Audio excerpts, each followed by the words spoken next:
Hey, good morning my dear friends and students. I am Sadhna and all of you enjoying mathematics and science with me. आपण एक नवीन interesting lesson सुरू केलेला आहे 8th standard की ज्याचं नाव आहे force आणि प्रेशर. सो या अगोदरच्या लेक्चरमध्ये आपण कॉन्टॅक्ट फोर्स काय आहे आणि नॉन कॉन्टॅक्ट फोर्स काय आहे हे डिटेलमध्ये जाणून घेतलेलं आहे. ज्या विद्यार्थ्यांनी हा व्हिडिओ बघितला नसेल तर आपल्या प्लेलिस्टमध्ये जाऊन चेक करा आणि अगोदरच्या कन्सेप्ट क्लिअर करा आणि मगच हा व्हिडिओ बघायला सुरुवात करा. सो स्टुडंट, आज आपल्याला बघायचा आहे एक नवीन प्रकारचा force, that is balance force and unbalance force.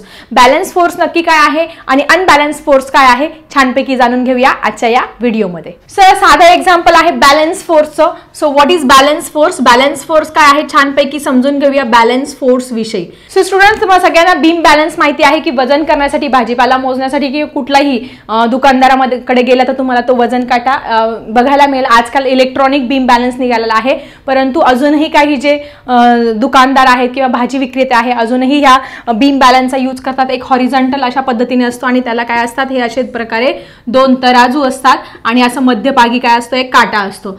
So अशा पद्धतीने हे बीम बॅलन्स मी काढलेला आहे, समजून घ्या. ठीक आहे. सो अशा पद्धतीने समजा एका ह्या बीम बॅलन्स मध्ये 3 किलोचं वजन टाकलं. 3 किलोचं तुमचा जो वजन आहे ते टाकलं याच्यामध्ये आणि याच्यामध्ये काय केलं, 3 किलोज पोटॅटोज अशा पद्धतीने 3 किलो काय केलं, अशा पद्धतीने पोटॅटो बरोबर आणि तो बरोबर सेंटरला आलं आणि 3 किलोचं वजन एकदम बॅलन्स झालं. सो दोन्ही साईडचे जे काय झालेलं आहे, दोन्ही बाजूंनी इक्वल आपण वेट टाकलेला आहे. त्याच्यामुळे काय झालं, इथे कुठला फोर्स लावला गेला, इथे बॅलन्स फोर्स लावला गेला. परंतु समजा इथे 3 किलोचं वजन आहे आणि इकडे काय केलं, जे बटाटे आहेत ते 3 किलो पेक्षा जास्त टाकले गेले. 3 किलो पेक्षा जास्त टाकले गेले. समजा 5 केजी बटाटे इथे टाकले तर मग काय होणार आहे, हा काटा ऑब्विसली काय होणार आहे, खाली जाणार आहे. आणि मग हा काटा कशा पद्धतीने दिसेल रे बाळांनो, हा काटा अशा पद्धतीने दिसेल. हे बघा, हा जो काटा आहे हा जाईल खाली आणि हा जो काटा इकडचा आहे तो इकडचा जो बॅलन्स आहे तो वरती जाईल. सो अशा पद्धतीने काय झालं, ते इम्बॅलन्स झालं. सो इम्बॅलन्स झालं तर याच्यावरती कुठला फोर्स काम करतोय, याच्यावरती काम करतोय इम्बॅलन्स फोर्स. किंवा साधं सोपं आपल्या डेली लाईफ मध्ये तुम्ही नेहमी ते एक्झाम्पल माहिती आहे, टग ऑफ वॉर म्हणजे रस्सी खेच. रस्सी खेच जी आहे तुम्ही लहानपणी शाळेमध्ये खेळले असणार किंवा आताही खेळत असाल. टग ऑफ वॉर मध्ये काय असतात, दोन पार्टीज असतात. दोन पार्टी, ही रस्सी अशी जाड रस्सी असते आणि इकडे समजा 1 2 3 4 प्लेयर्स असतात. इकडे पण काय 1 2 3 4 प्लेयर्स असतात आणि ते काय करत असतात, हे 4 प्लेयर्स इकडे ओढत असतात आणि हे 4 जे प्लेयर्स असतात ते 4 मुलं तिकडे ओढतात आणि 4 मुलं काय करतात, इकडे ओढत असतात. अशा पद्धतीने तो टग ऑफ वॉर लवकर संपतच नाही. तो इकडे ओढतो, ते तिकडे ओढतो. ते बॅलन्स, ती जी रस्सी आहे ती मध्येच बॅलन्स राहते. पण अचानक इकडे हे 4 आहे ना, याला इकडे येऊन 2 ऍड होतात. 4 आणि 2 6 होतात आणि ही जी रस्सी आहे ती तिकडे खेचली गेली आणि ही जी ए साइड आहे आणि ही जी बी साइड आहे याच्यामधली बी साइड काय झाली, जिंकली. कशामुळे, हे अनबॅलन्स झालं. इकडे 4 प्लेयर्स होते, इकडे 6 प्लेयर झाले, म्हणजे इथे अनबॅलन्स फोर्स लावला गेलाय. आणि ज्यावेळेस 4 प्लेयर्स होते तर त्यावेळेस कुठला फोर्स लावला गेला, तिथे आपला बॅलन्स फोर्स लावला गेलाय. सो अशा पद्धतीने बॅलन्स फोर्स आणि अनबॅलन्स फोर्स काय आहे, आय थिंक तुमचं इथे क्लिअर झालं असेल. सो स्टुडंट, जर तुम्हाला डिफरन्स आला की what is difference between unbalance force मध्ये आणि बॅलन्स फोर्स मध्ये काय डिफरन्स आहे, तर तुम्हाला पेपरला जर 2 मार्क्ससाठी हे जर आलं तर त्यावेळेस काय करायचं, अशा पद्धतीने 2 पार्ट्स करायचे आहे, अनबॅलन्स फोर्स आणि बॅलन्स फोर्स. मग आता अनबॅलन्स फोर्स आणि बॅलन्स फोर्सची डेफिनेशन तुमच्या पुस्तकामध्ये दिलेली आहे.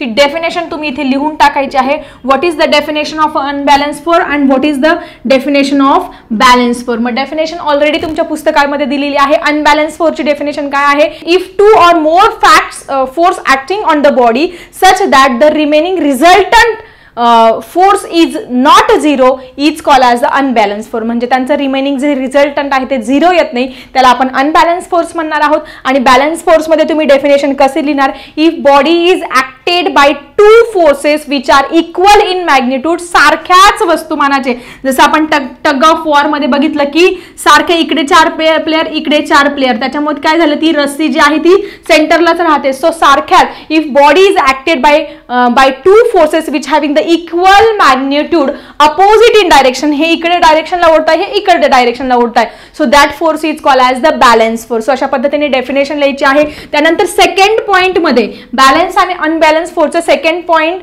मध्ये तुम्ही काय लिहिणार आहात, net effective force is not zero, is not zero. आता याच्यामध्ये नेट इफेक्टिव्ह फोर्स झिरो का येत नाही?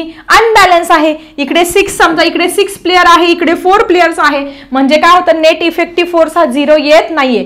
पण इकडे काय होत असतं बॅलन्स फोर्स मध्ये, इकडे पण 4 प्लेयर, इकडे पण 4 प्लेयर, किंवा कुठल्याही याच्यामध्ये दोन्हीकडे सारखा फोर्स लावलेला आहे. So the resultant force net effective force आहे, net effective force is zero. याच्यामध्ये काय असतो नेट इफेक्टिव्ह फोर्स जो असतो तो काय असतो झिरो असतो. आणि थर्ड पॉइंट मध्ये तुम्ही याचे एक्झाम्पल्स लिहू शकतात. That is for example tug of war, one side having the 6 player, one side having the 4 player. याच्यामध्ये तुम्ही परत tug of war both side having the 4 player, किंवा अजून काय काय एक्झाम्पल्स तुम्ही लिहू शकतात. Beam balance having the 3 kgs weight on one side and the 3 kgs potatoes on other side. This is also example of balance force. So अशा पद्धतीने जर डिफरन्स आला तर डिफरन्स तुम्ही छानपैकी एक्झाम मध्ये लिहायचा आहे. So I think balance force काय आहे, अनबॅलन्स फोर्स आहे, तुमचं छानपैकी क्लिअर झालं असेल. आता हा बॅलन्स आणि अनबॅलन्स फोर्स अजून मी तुम्हाला एक्सप्लेन करते. तुमच्या पुस्तकामध्ये काही ऍक्टिव्हिटीज दिल्या आहेत, त्या ऍक्टिव्हिटीज पण आपण छानपैकी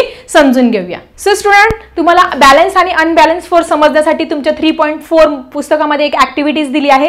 ही ऍक्टिव्हिटी आपण छानपैकी समजून घेऊया काय आहे बॅलन्स आणि अनबॅलन्स फोर्स. सो स्टुडंट, ही ऍक्टिव्हिटी दिलेली आहे, तुम्हाला दिसते आहे. त्या ऍक्टिव्हिटी मध्ये काय आहे, एक टेबल आहे, त्या टेबलवरती काय घ्यायचं आहे आपल्याला, एक बॉक्स घ्यायचा आहे, आणि त्या बॉक्सला काय करायची आहे आपल्याला, एक सुतळी लावायची आहे किंवा दोरा लावायचा आहे, आणि त्याच्या दोन्ही साईडला काय करायचं आहे, 2 पॅन्स जे आहे, आता ही इकडे येणार आहे, अशा पद्धतीने पॅन्स लावणार आहे, ही इकडची साईड आणि ही इकडची साईड. मग काय करायचं, त्या दोन्ही साईडच्या पॅन मध्ये एका याच्यामध्ये 2 kg वजन टाकायचं आणि दुसऱ्या याच्यामध्ये पण 2 kg वजन टाकायचं. मग 2 kg वजन टाकल्यानंतर दोन्ही पण काय होणार आहे, बॅलन्स होणार आहे. त्याच्यामुळे ते काय होणार आहे, अगदी स्थिर तो बॉक्स उभा राहणार आहे छानपैकी, काही त्याच्यावरती इफेक्ट होणार नाही. परंतु ज्यावेळेस आपण ह्या काट्यामध्ये एका साईडच्या बीम बॅलन्स मध्ये इकडे 2 kg आणि इकडे 3 kg जर आपण ऍड केलं तर जो हा बॉक्स आहे, हा बॉक्स काय होणार आहे, हळूहळू मूव्ह होणार आहे. कुठल्या साईडला मूव्ह होणार आहे, it is move to the side of 3 kg. पहिले काय होता 2 kg होतं, त्यावेळेस कुठलं होतं तुमचं बॅलन्स फोर्स, त्याच्यावर तिथे काय काय लावलं होतं, बॅलन्स फोर्स हा लावला गेला होता. परंतु इथे 2 kg आहे आणि दुसऱ्या बीम बॅलन्स मध्ये 3 kg आहे, म्हणजे इथे काय झालं, इथे अनबॅलन्स फोर्स काय झाला, तुमचा अनबॅलन्स फोर्स हा लावला गेला. त्याच्यामुळे हा जो तुमचा बॉक्स आहे, जो empty box, it gets the motion and it moves to the side which having the lower which having the more weight. जिकडे जास्त वजन झालं त्या जास्त वजनाच्या दिशेने काय झाला, तो जो बॉक्स आहे तो मूव्ह केला गेला. So all these examples, all these activities shows that unbalance and balance force. म्हणून बॅलन्स फोर्स असेल तर काही रिझल्टंट काय असतो, झिरो असतो, स्थिर असतं, आणि अनबॅलन्स फोर्स मध्ये काय असतं, एक जास्त आणि एक कमी असतो. सो अशा पद्धतीने तुम्हाला बॅलन्स आणि अनबॅलन्स फोर्स या एक्झाम्पल्स मधून छानपैकी क्लिअर झाले असते. सो स्टुडंट, साधं सोपं आपल्या घरातलं नेहमीचं उदाहरण आहे, एक बिग ग्रेन स्टोरेज कंटेनर आहे, गव्हाचं पोतं आहे किंवा गव्हाचं मोठं कंटेनर आहे, आणि ते आपल्याला उचलून बाजूला सरकवायचं आहे. धान्याने भरलेला डबा आहे किंवा आपलं कंटेनर आहे. एकाच व्यक्तीने जर त्याच्यावरती फोर्स लावला तर त्याला खूप फोर्स लावा लागणार आहे, आणि दोघाही व्यक्तींनी मिळून एकाच दिशेने त्याला जर ढकललं, एकाच दिशेने ढकललं तर कमी फोर्समुळे कमी फोर्समध्ये तो काय होणार आहे, ढकलला जाणार आहे. म्हणजे इथे आपल्याला बॅलन्स फोर्स आणि अनबॅलन्स फोर्सचं ह्या इझी एक्झाम्पल मधून आपल्याला समजून येतं की what is balance force and what is unbalance force. So I think आजच्या ह्या व्हिडिओमध्ये तुमचं बॅलन्स फोर्स काय आहे, अनबॅलन्स फोर्स काय आहे, ही कन्सेप्ट छानपैकी क्लिअर झाली असेल. याच्यावरती शॉर्ट नोट लिहा, बॅलन्स फोर्स आणि अनबॅलन्स फोर्सची डेफिनेशन काय आहे ती मला कमेंट बॉक्समध्ये लिहायला विसरू नका, कारण ती एक्झाममध्ये 100% विचारली जात असते. आणि बॅलन्स फोर्स आणि अनबॅलन्स फोर्सचा डिफरन्स सुद्धा तुमच्या नोटबुकमध्ये लिहायला विसरू नका. सो आय थिंक तुम्हाला आजचा टॉपिक क्लिअर झाले का, जरा कमेंट बॉक्समध्ये लिहा. तुमच्या काही अडचणी असेल तर त्या पण लिहा. चला भेटूया अशाच इंटरेस्टिंग टॉपिकसह नेक्स्ट व्हिडिओमध्ये. आता मी थांबते. Bye everyone.